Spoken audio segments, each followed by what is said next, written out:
Hello बच्चों, welcome to गणित academy. और आज हम कुछ नया करने वाले हैं। तो क्या करने वाले हैं इसका मैं आपको हिंट देता हूं। बच्चों, आप सभी को कभी ना कभी चींटी तो काटी ही होगी। और जब चींटी काटती है तो जिस जगह पे काटती है उस जगह पे इरिटेशन सा फील होता है। तो इरिटेशन क्यों फील होता है? आपने क्लास 10th में पढ़ा है कि एंट के काटने को से इरिटेशन होता है, इसलिए कि एंट जो होती है, जो लाल चींटी होती है, वो एक एसिड रिलीज करती है। बच्चों, जानते हैं आप उस एसिड को? उस एसिड को कहते हैं मिथेनोइक एसिड। अब आप सोचोगे कि भाई ये तो हम पढ़े ही नहीं थे मिथेनोइक एसिड।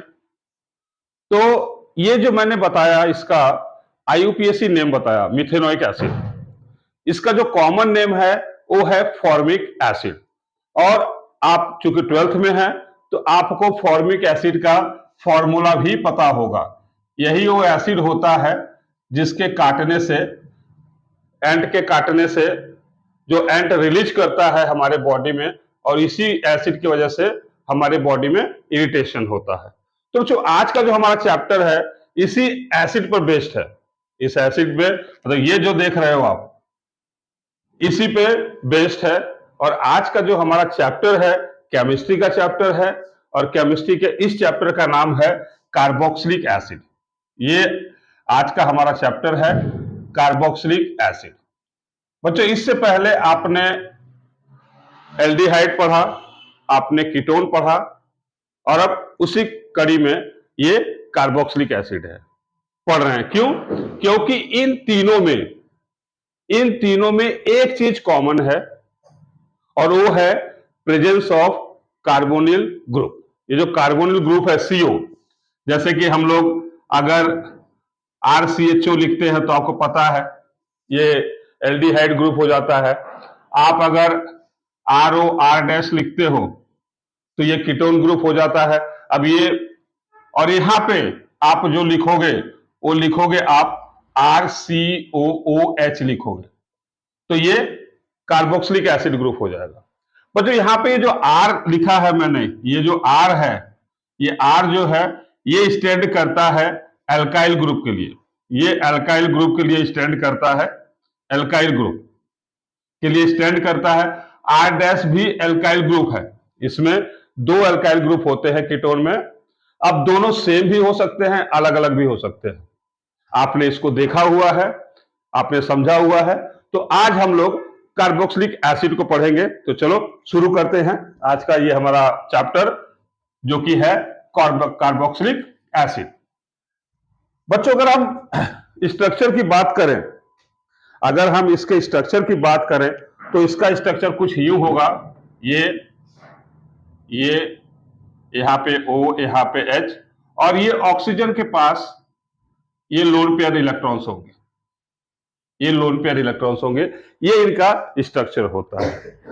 कार्बोक्सिलिक एसिड जो है आपके विनेगर में पाया जाता है, वेजिटेबल स्टफ्स में पाया जाता है, बटर में पाया जाता है, वेजिटेबल ऑयल्स में पाए जाते हैं। तो इसका काफी यूज है। और ऑफकोर्स चींटी काटी है तो वहां से आपको पता होना चाहिए कि ये जो फॉर्मिक एसिड है, जो मिथेनोइक एसिड है, ये दरअसल इस कार्बोक्सिलिक एसिड का ही ग्रुप है, उसी की फैमिली को बिलोंग करता है। तो ये आपका कार्बोक्सिलिक एसिड का स्ट्रक्चर है। आपने एल्डिहाइड का भी स्ट्रक्चर देखा होगा। एल्डिहाइड में आपने क्या देखा था? अब आप डिफरेंस बना सकते हैं कि एल्डिहाइड में आपके पास था ये C डबल बॉन्ड O, यहां H था। आपने जब कीटोन में देखा होगा, कीटोन में आपके पास C डबल बॉन्ड O था, और यहां यहां अलग अलग एल्काइल ग्रुप लगे हुए थे। और इसमें हमारे पास ये कार्बोनिल ग्रुप है, और साथ में ये हाइड्रोक्सिल ग्रुप है। तो बच्चों, इसमें दो ग्रुप है। एक तो है कार्बोनिल, ये कार्बोनिल ग्रुप है, और दूसरा है इसमें अटैच्ड, वो है हाइड्रोक्सिल ग्रुप, हाइड्रोक्सिल ग्रुप। तो ये लोगों ने क्या किया कि इसका ये लोगों ने कार्बो उठाया और इसका XIL उठाया, और नाम बना दिया कि ये जो शो करेंगे उनका नाम होगा कार्बोक्सिल। ये कार्बोनिल ग्रुप भी है इसमें। कार्बोक्सिल का मतलब they have carbonyl group also and as well as hydroxyl group also. तो इन दोनों के कॉम्बिनेशन से बन गया कार्बोसिल। और चूंकि ये एसिडिक कैरेक्टर दिखाता है इसलिए इसको हम कहते हैं कार्बोक्सिलिक या कार्बोक्सिलिक एसिड कहते हैं। तो कार्बोसिल नाम इसका इस तरह से पड़ा। अब ये सबसे बड़ी बात जो होती है, जो आता है, हमें जो करना होता है chapter through out the chapter जो हमने किया है या करना होता है, that is the brief introduction about the chapter. वो होने के बाद जो सेकंड या जो पहले इंपॉर्टेंट पार्ट आता है that is the nomenclature. Nomenclature है, मेथड ऑफ प्रिपरेशन है, देन उनके केमिकल प्रॉपर्टीज, फिजिकल प्रॉपर्टीज है, उनके स्ट्रक्चर के बारे में है एंड द यूजेस। सो आगे बढ़ते हैं हम लोग विद द नॉमेनक्लेचर सेक्शन। अब बच्चों नॉमेनक्लेचर जो होता है इसका, एक तो इसका कॉमन नेम है, जैसे मैंने आपको शुरू में कहा मिथेनोइक एसिड। ये जो मिथेनोइक एसिड मैंने कहा, ये इसका आईयूपीएसी नेम है। ये इसका आईयूपीएसी नेम है और उसका ही कॉमन नेम है फॉर्मिक एसिड। जैसे एसिटिक एसिड हुआ CH3COOH, यहां भी COOH मतलब कार्बोक्सिल ग्रुप लगा हुआ है। अब इसका नाम क्या होगा, यहां पे 2 कार्बन हो गए, तो आप आसानी से बता दोगे कि इसका जो आईयूपीएसी नेम होगा वो इथेनोइक एसिड होगा। तो बच्चों जब भी हम लोग नॉमेनक्लेचर करते हैं, आप तो जानते हैं, फिर भी एक बार रिपीट करते हैं, जब भी नॉमेनक्लेचर करते हैं तो सबसे पहले हम लॉन्गेस्ट कार्बन चेन चुनते हैं। और लॉन्गेस्ट कार्बन चेन इस तरह से चुनते हैं कि वहां पर आपका फंक्शनल ग्रुप लगा हुआ हो। जहां फंक्शनल ग्रुप लगा होता है वहीं से हम लोग शुरुआत करते हैं और देखते हैं कि सबसे बड़ी चेन कौन सी बन रही है। हाँ, अगर फंक्शनल ग्रुप नहीं है तो कोई बात ही नहीं है। तो आप सबसे बेसिक देखना है कि फंक्शनल ग्रुप कहां पे लगा हुआ है, वहां से आप लॉन्गेस्ट चेन चूज करते हो। लॉन्गेस्ट चेन एक बार सिलेक्ट हो गया तो दूसरा काम होता है root word. Root word meaning counting the number of carbon. Carbon कितने हैं वो आपके रूट वर्ड में आता है। फिर यह देखना होता है कि जो चेन बना हुआ है उस चेन में क्या कोई साइड ग्रुप भी लगा हुआ है। अगर साइड ग्रुप लगा हुआ है तो आपका प्रीफिक्स बनता है। और उसके बाद हम लोग फंक्शनल ग्रुप देखते हैं कि फंक्शनल ग्रुप क्या है, वो आपका सफिक्स होता है। तो आप याद रखिएगा कि कैसे आप नॉमेनक्लेचर करते हो। फर्स्ट ऑफ ऑल आप जाते हो सिलेक्ट करने के लिए the longest carbon chain. Longest carbon chain select होने के बाद देन आप जाते हो उस ये देखने कि कोई साइड ग्रुप लगा है कि नहीं, तो आपका प्रीफिक्स बनता है। और उस फिर नंबर ऑफ कार्बन चेन जो होते हैं वो आपका रूट वर्ड बनता है एंड फाइनली जो आपका फंक्शनल ग्रुप है वो सफिक्स बनता है। तो इस तरह से आप इसका नॉमेनक्लेचर कर सकते हो। अब ये कार्बोक्सिलिक एसिड में नॉमेनक्लेचर करने के लिए जो आप चेन सिलेक्ट करोगे, तो चेन सिलेक्ट करोगे, जैसे आपने एल्केन, अब चेन सिलेक्ट करोगे तो 7 कार्बन है तो वो हेप्टेन होगा, 6 है तो हेक्सेन होगा, 5 है तो पेंटेन होगा। तो इसमें हम लोग क्या करते हैं कि जो एल्केन होता है, एल्केन जो ग्रुप बनता है, एल्केन से हम लोग ई को हटा देते हैं। ये ई को हटा देते हैं जब भी कार्बोक्सिलिक एसिड प्रेजेंट है, और ई को हम लोग रिप्लेस करते हैं, इसको रिप्लेस कर देते हैं, replace by oic acid. Oic OIC लिखते हैं और एसिड लिखते हैं। ऐसे हम लोग इसको हटाते हैं। हम लोग ई को हटाएंगे, ई के जगह पे हम लोग इंट्रोड्यूस करेंगे OIC and then we write acid. ये हम लोग करते हैं। उसके बाद ओइक एसिड हमने देख लिया, उसके बाद हम लोग इसका नामकरण करते हैं। जैसे एक एग्जांपल हम ले लें कि जैसे कि एग्जांपल है ये CH3 CH CH COOH और यहां पे ये CH3 ये CH3। तो फर्स्ट ऑफ ऑल बच्चों हमें देखना है फंक्शनल ग्रुप कहां पे है। ये फंक्शनल ग्रुप है, यहां से हमारी काउंटिंग होती है। फंक्शनल ग्रुप के कार्बन को काउंट करना है, हम उसे छोड़ नहीं सकते हैं। तो काउंटिंग हमारे इस कार्बन से होगी, कार्बन 1 2 3 4। अब 4 कार्बन है, आपको रूट वर्ड तो मिल गया कि ये ब्यूटेन है। अब देखें साइड ग्रुप प्रीफिक्स क्या है, तो आप देख लो सेकेंड और थर्ड पे मिथाइल ग्रुप लगा हुआ है। तो कैसे लिखेंगे हम, सेकेंड 2 3 डाई मिथाइल लिखेंगे बच्चों। डाई मिथाइल, फिर आप देखो 4 कार्बन है तो आप ब्यूटेन, तो ब्यूटेन से अब सिंस ये पोजीशन 1 पे है तो आप चाहिए तो ब्यूटेन 1 ऑइक एसिड लिख लो, या सीधे सीधे ब्यूटेन, अब ई गया ओ आई सी आ गया, ब्यूटेनोइक एसिड, ये इसका आईयूपीएसी नेम हो जाएगा। 2,3 मिथाइल ग्रुप लगा है इसलिए 2 मिथाइल है, इसलिए हम लोग डाई मिथाइल कहेंगे।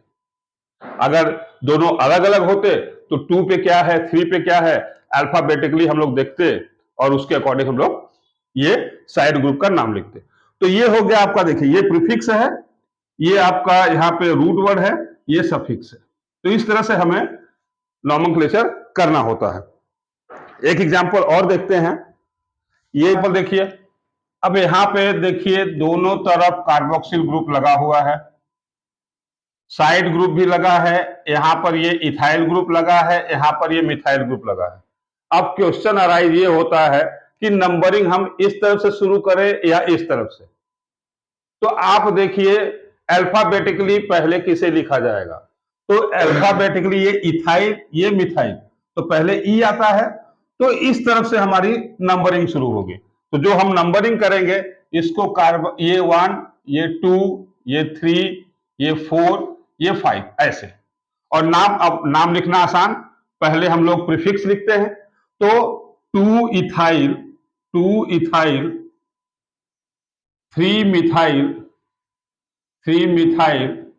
अब देखिए बच्चों कार्बोक्सिलिक ग्रुप 2 ठो है, यहां भी लगा हुआ है यहां भी लगा हुआ है, तो ये तो डाई हो गया।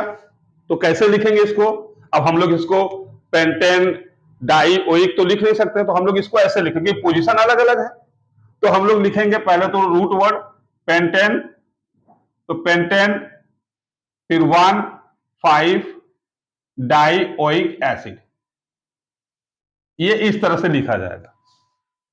ये ऐसे 2 इथाइल। अब यहां से नंबरिंग इसलिए स्टार्ट किए, ये गलती हो जाती है कि हम लोग नंबरिंग यहां से स्टार्ट कर देते हैं, ये गलती हो जाती है। तो यहां पे देखना जब साइड ग्रुप लगा हुआ है तो आप अल्फाबेटिकली किसे पहले लिख सकते हैं, तो जिसे पहले लिख सकते हैं नंबरिंग वहीं से स्टार्ट करिए।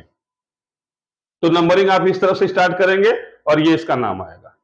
यहां पे देखिए, अब यहां पे बकायदा एक चैन लगा हुआ है, साइड में पूरा पूरा एक कार्बन चैन है, उस पे एक ग्रुप भी है, तो नेमिंग तो हमारा यहीं से स्टार्ट होगा 1 2 3 4 ये।